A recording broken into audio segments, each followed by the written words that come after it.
नमस्कार दोस्तों, आप देख रहे हैं सुनील श्रीवास्तव के साथ एक माँ और बेटी की कहानी।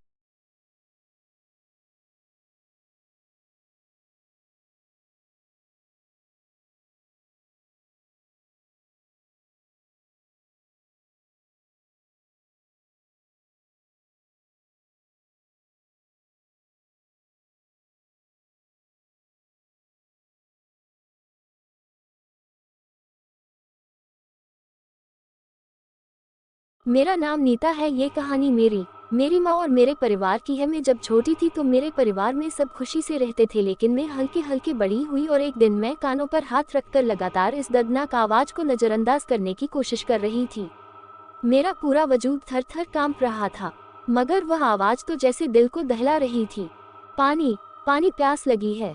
2 घूंट पानी पिला दो। नीता बेटी, मेरे पास आओ, मुझे प्यास लगी है। पिछले 1 घंटे से थोड़ी थोड़ी देर बाद मुश्किल भरी जबान से मेरा नाम लिया जा रहा था, मगर मैं तो जैसे इस कदर डरी हुई थी कि अपने कमरे से बाहर कदम रखते हुए भी डर लग रहा था कि अगर मैं बाहर गई तो मेरे साथ क्या हो जाएगा।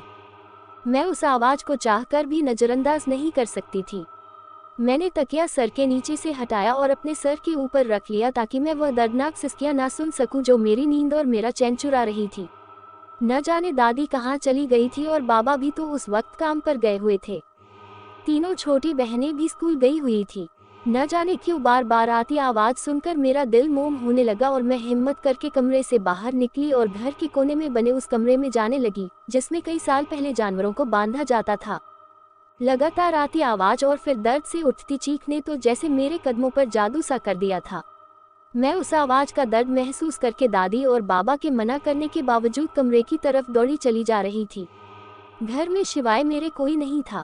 मैंने धीरे से लोहे की लटकी हुई जंजीर को खोला और लकड़ी के बने दरवाजे पर जरा दबाव बढ़ाया तो दरवाजा खुलता चला गया। मेरा दिल तेजी से धड़क रहा था। जैसे ही दरवाजा खुला, सामने मेरी माँ नींद में दीवार की टेक लगाए बैठी आंखें मूंद कर पानी मान रही थी। बिखरे बाल, पीला जर्द रंग, आंखों के नीचे गहरे गहरे काले हल्के चेहरे पर जब दरवाजा खुलने से रोशनी पड़ी तो माँ ने आंखें मसलकर खोलते हुए मेरी तरफ देखा। मुझे अपने सामने देखकर उनके चेहरे पर मुश्किल से मुस्कुराहट फैली थी, मगर एक बेजान सी मुस्कुराहट थी। चेहरा पूरी तरह खून से तर था, मगर यूं लगता था जैसे खून अब उनके चेहरे पर सूख चुका हो। इनके मुस्कुराने से वो काफी खौफनाक लग रही थी। रीढ़ की हड्डी में सनसनी सी दौड़ी थी। अगर दादी का कहा सच हुआ तो, माँ में अभी भी कोई चुड़ैल हुई तो वह मुझे कच्चा चबा जाएगी। मेरा दिल जोर से धड़का था। पहले तो जी चाहा कमरे से बाहर चली जाऊं, मगर उसके बावजूद मुझे माँ की हालत देखकर उन पर तरस आ रहा था। क्या से क्या हालत हो चुकी थी उनकी। मेरे अंदर से एक आवाज आई तो मैं बगैर कुछ भी सोचे फौरन पानी का गिलास भरकर ले आई ताकि माँ को पानी पिला सकूं। उनके पास जाते हुए मुझे डर भी लग रहा था, कहीं वह मुझे नुकसान न पहुंचा जाए। यह आज पहली बार नहीं हुआ था। पिछले 8 दिनों से मेरी माँ के साथ यही सब होता रहा था। मैं उन तक पहुंची तो वह बिल्कुल नॉर्मल थी। पानी देखकर फौरन आगे को बढ़ने लगी। शायद बहुत प्यास लगी थी उन्हें। मैंने डरते डरते माँ को सहारा देकर उठाया और पानी का गिलास उनके लिबों से लगा दिया। उनका वजूद कपकपा रहा था, वह तेजी से सांस ले रही थी। मैंने उनको थामकर पानी पिलाया तो कपकपी की वजह से चंद घूंट ही उनके हलक से नीचे उतर पाए थे। बाकी सारा पानी तो मेरे कपड़ों पर गिर चुका था। मेरा खौफ अब काफी हद तक कम हो चुका था। मुझे अपनी माँ की हालत देखकर रोना आ रहा था। मेरी माँ ऐसी तो ना थी जैसे मेरे बाबा और दादी ने उनके हालत कर दी थे। मेरी सिसकी बढ़ने लगी तो माँ ने बमुश्किल गर्दन फेर कर मेरी तरफ देखा। उनके लिए तो इस वक्त गर्दन घुमाकर मेरी तरफ रुख करना भी सबसे दुश्वार काम था। उनके गले पर रस्सियों के निशान थे। आज जिस तरह दादी ने माँ के गले में तंग रस्सी बांधकर उन्हें बांधा था, उसके बाद माँ की गर्दन पर जख्म हो चुके थे। वह हकलाते हुए मुझे आधे अधूरे शब्दों में कहने लगी कि मेरी बच्ची, रोना नहीं, मैं बिल्कुल ठीक हूँ। कैसी माँ थी वह, इस हालत में भी कह रही थी कि ठीक है। मेरा दिल उनकी हालत देखकर किसी परिंदे की तरह तड़पा था। उनके घने लंबे बाल जो उनकी कमर तक आते थे, आज दादी ने उन्हें कोयलों पर रखकर जला डाले थे। अभी तक उनके बालों से जलने की बू आ रही थी जो जलकर बेढंगे तरीके से उनकी गर्दन तक आ चुके थे। उनकी सफेद दूध सी रंगत अब सफेद नहीं रही थी। उन 8 दिनों में उनका चेहरा नील के निशानों से सांवला हो चुका था। उनका जिस्म दर्द और जख्मों से चूर था। वजूद में कपकपी जारी थी और फिर भी वह कह रही थी कि वह ठीक है। मैं सिसक कर उनके गले लगकर रो पड़ी थी। आज बड़ी मुश्किल से माँ से मिलने का मौका हाथ आया था, वरना दादी मुझे माँ के करीब भी भटकने नहीं देती थी। दादी का कहना था कि माँ पर एक चुड़ैल का साया है, मगर आज जब माँ के पास आई तो मुझे ऐसा कुछ भी महसूस नहीं हुआ था। मुझे लगा शायद दादी ने जो कुछ बोला वह झूठ था, और या फिर वह चुड़ैल माँ के शरीर को छोड़कर जा चुकी है और अब माँ बिल्कुल ठीक हो गई है। यही सोचते हुए मैं गिलास रखने के लिए जाने लगी तो माँ ने फौरन मुझे पकड़कर वापस खींच लिया। मैं बौखला कर पलटी और माँ के करीब जा गिरी, मगर जब नज़र माँ के चेहरे पर पड़ी तो एक चीख मेरे हलक से निकली, क्योंकि माँ का चेहरा बहुत बुरी शक्ल में बदल चुका था। दरअसल मेरी दादी को पोते की ख्वाहिश थी और हम चारों बहनें ही थी। मैंने जब से होश संभाली थी दादी को यही ताना माँ को देते देखा था कि मनहूस औरत मुझे पोता भी नहीं दे सकी। मेरी माँ की जबान पर हर वक्त एक चुप्पी रहती थी, वह चुपचाप घर के काम करती रहती थी। बात सिर्फ दादी की नहीं थी, बाबा का व्यवहार भी माँ से बहुत सख्त था। वह बात बात पर माँ से लड़ते झगड़ते थे और गालियाँ बकते रहते थे। ये बात यहीं तक सीमित नहीं थी, अब तो माँ बेटा माँ पर जुल्म के पहाड़ तोड़ते रहते थे। एक बार मैं गहरी नींद सो रही थी, जब कानों में चीख की आवाजें आने लगी। पहले तो लगा शायद ख्वाब सा है, मगर जब अपने करीब से छोटी बहन की सिसकियों की आवाज़ सुनी तो फौरन जागने लगी। छोटी बहन मुझे बाजू से झिझुड़ कर उठा रही थी और रो रो कर सहमे हुए अंदाज में कह रही थी कि दीदी जल्दी उठो, बाहर बाबा और दादी माँ को बहुत मार रहे हैं। माँ दर्द से चीख रही है। दादी मेरी बात नहीं सुन रही, तुम ही उठकर उन्हें रोको। छोटी बहन बहुत ज्यादा डरी हुई थी, उसके आंसू उसके गाल पर बह रहे थे। मैं फौरन उठी और दिमाग को नींद से जगाते हुए उसकी कही बातों को समझने की कोशिश करने लगी। माँ की लगातार सिसकने की आवाजें आ रही थी।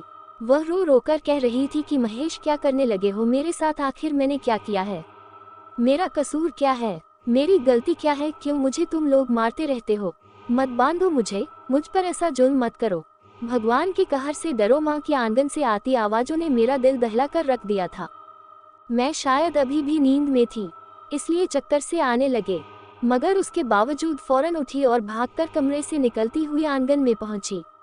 जैसे ही मैंने आंगन में कदम रखा तो सामने का मंजर देखकर मेरे होश उड़ गए। मेरी माँ को दादी और बाबा ने चारपाई पर बांध रखा था, उनके हाथ पैर चारपाई पर रस्सियों से बांधे हुए थे। दादी ने माँ के मुंह पर एक के बाद एक ना जाने कितने थप्पड़ मारे थे। उनका चेहरा सुर्ख हो चुका था, दादी के हाथों के निशान उनके चेहरे पर बन चुके थे। मैं फौरन दादी के पास गई और उन्हें रोकने लगी। आखिर वह माँ के साथ ऐसा क्यों कर रही थी, मैं कुछ समझ ना सकी। मगर तभी बाबा ने तो हद ही पार कर दी।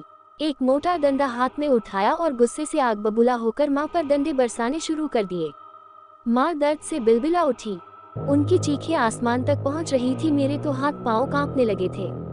मैं अपनी जगह पर खड़ी होकर चीखने लगी थी। मैं तुरंत भागकर उन तक पहुंची और बाबा के हाथ से डंडा छीनने लगी, मगर बाबा ने मुझे तुरंत पीछे हटा दिया और एक बार फिर माँ की टांगों पर डंडे बरसाने लगे। माँ तो बेहोशी की हालत में हो चुकी थी।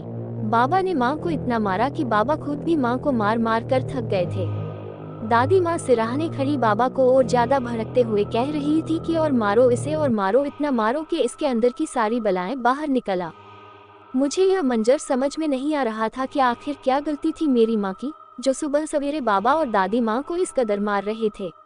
माँ के चेहरे और टांगों से खून रिसने लगा था। मैं फौरन माँ के पास जाने लगी तो दादी मुझे बाजू से पकड़कर दूर फेंक दिया और बोली कि खबरदार, जो माँ के पास गई तो तुम्हारी माँ को चुड़ैल चिपई हुई है, जिसको निकालना बहुत जरूरी है, वरना हम सबकी जान को खतरा हो सकता है। दादी की बात सुनकर मेरे होश उड़ चुके थे। मैंने एक नज़र माँ को देखा और फिर रोते हुए दादी को मैं बोली कि ऐसा कुछ नहीं है, मेरी माँ बिल्कुल ठीक है। मगर दादी गुस्से से बोली कि तू बड़ी है या मैं बेहतर जानती हूँ क्या सही है और क्या गलत है। अगर इस हालत में तू अपनी माँ के पास गई तो तुझे भी अपने जैसा बना देगी। बाबा भी दादी का फेवर करते हुए मुझे माँ से दूर करने लगे और फिर कमरे में भेजकर दरवाजा बंद कर दिया। मैं और मेरी छोटी तीनों बहन माँ की यह हालत देखकर रो रही थी। मुझे ये बात समझ नहीं आ रही थी कि आखिर अचानक बाबा को क्या हो गया था जो वह माँ के साथ ऐसा व्यवहार कर रहे थे। कल तक तो सब कुछ ठीक था, मेरी माँ बेहद खूबसूरत थी। मुझे याद है कि जब मैं छोटी थी तो बाबा माँ का बहुत ख्याल रखते थे, दोनों आपस में खुश भी रहते थे। मगर यह बात मेरी दादी से बर्दाश्त नहीं होती थी। वह हर वक्त माँ के खिलाफ बाबा के कान भरती रहती। पहले पहल तो बाबा नजरअंदाज करते रहते, मगर फिर उनके दिल में भी मेरी माँ के लिए नफरत के जज्बात उभरने लगे। वह पहले तो माँ की बुराई करने लगते, लेकिन फिर एक बार उनको थप्पड़ मार दिया। मेरी माँ को नानी के घर भी जाने नहीं देते थे। किचन में अगर माँ से कोई काम खराब हो जाता तो मेरी दादी माँ की चुटिया पकड़कर खींच देती, उन्हें मारने लगती। मेरी माँ रोने लगती, लेकिन दादी को रहम न आता और न ही बाबा को। मैं कमरे की खिड़की से बाहर का मंजर बखूबी देख सकती थी, मगर काश मैं माँ के पास जाकर उनको इस जुल्म से बचा सकती। माँ दर्द से चीखकर बेहाल हो चुकी थी। बाबा माँ को मार मार कर अब डंडा एक तरफ फेंक चुके थे। उसी वक्त दादी किचन में गई और फिर कुछ देर बाद जब बाहर निकली तो उनके हाथ में सुर्ख लाल मिर्चें थी। उन्होंने एक थाली में उन मिर्चों को रखा और फिर जलते हुए अंगारों को उन मिर्ची पर रखकर उसे माँ के सिरहाने रख दिया। माँ जो दर्द के मारे लंबे लंबे सांस ले रही थी, जब मिर्ची का धुआं उनकी सांसों से होता हुआ फेफड़ों तक गया तो वो खांसने लगी। बाबा और दादी ने अपने चेहरे के आगे एक मोटा कपड़ा रख लिया था। मेरी माँ बेचारी खास खास कर बेहाल हो चुकी थी। उनकी आंखें बिल्कुल सुर्ख हो चुकी थी, उनसे तो सांस लेना भी दूभर हो गया था। वह धुआं सीधा उनके चेहरे पर जा रहा था। दादी ने तो जुल्म की आज हद ही पार कर दी थी। मैं रो रो कर हाथ बांधते हुए बाबा और दादी की मिन्नतें कर रही थी कि प्लीज इन्हें छोड़ दें। इनकी गलती क्या है? वह किस गुनाह की सजा दे रहे हैं? माँ को मिर्ची की धुनी देते हुए दादी ने उन पर कुछ पढ़कर फूंक मारनी शुरू कर दी और फिर उसके बाद किसी पानी का छिड़काव करके उन्हें यूं ही पड़ा छोड़ दिया। आज जो कुछ बाबा ने किया था उसके बाद तो मुझे बाबा से बहुत ज्यादा डर लगने लगा था। आखिर वह माँ पर ऐसा जुल्म कैसे कर सकते थे? बाबा मेरे करीब आए और मुझे अपने पास लाकर बोले कि बेटी अब अपनी माँ के करीब बिल्कुल भी मत जाना। उसके अंदर एक चुड़ैल आ चुकी है, वह हम सबके लिए खतरा है। बस जितना हो सके खुद भी उससे दूर रहो और अपनी बहनों को भी माँ से दूर रखो। बाबा की आंखों में सख्ती थी। वह मुझे समझाने के बाद वहां से चले गए और फिर बेहोशी की हालत में दादी और बाबा ने माँ को उठाया और उसे एक पुराने कमरे में छोड़ने चले गए। वह कमरा जिसमें चंद साल पहले दादाजी के जानवर रहा करते थे। वह माँ को वहीं गिराकर खुद बाहर निकल आए और दरवाजे को कुंडी लगा दी। मैं माँ से मिलना चाहती थी, मगर मुझे डरा धमका कर मना कर दिया गया। माँ सारा दिन बाड़े में दर्द से कराहती रही। मेरी माँ को हर रोज इसी तरह सताया जाता और चुड़ैल बताकर उनके ऊपर तरह तरह के जादू टोने किए जाते। उनका शरीर जवाब दे चुका था और एक दिन वो इन लोगों की कहर से आज़ाद हो गई। मैं पूछती हूँ क्या कसूर था मेरी माँ का कि उनके साथ ऐसा किया जाता था? क्या एक औरत होना इतना बड़ा पाप है या फिर एक औरत होकर उसके गोद में बेटा न होना पाप है? नोट, ये कौन सा समाज है जहाँ अपने घर के बेटे के लिए लड़की पढ़ी लिखी चाहिए, संस्कारी चाहिए, वही दूसरी ओर अपने घर में लड़की पैदा नहीं होनी चाहिए? मैं पूछती हूँ उस समाज से कि लड़का ना होने से उस माँ का क्या कसूर है जिसके साथ लड़का न होने पर ऐसा व्यवहार किया जाता है? दोस्तों, लड़का होने की समस्या कोई बड़ी नहीं जिसकी वजह से आप ये भूल जाते हो कि जिस पर हम जुल्म कर रहे हैं वो भी आपकी माँ बहन की तरह है। अगर आपके घर की माँ बहन के साथ ऐसा हो तो कितना बुरा लगता है।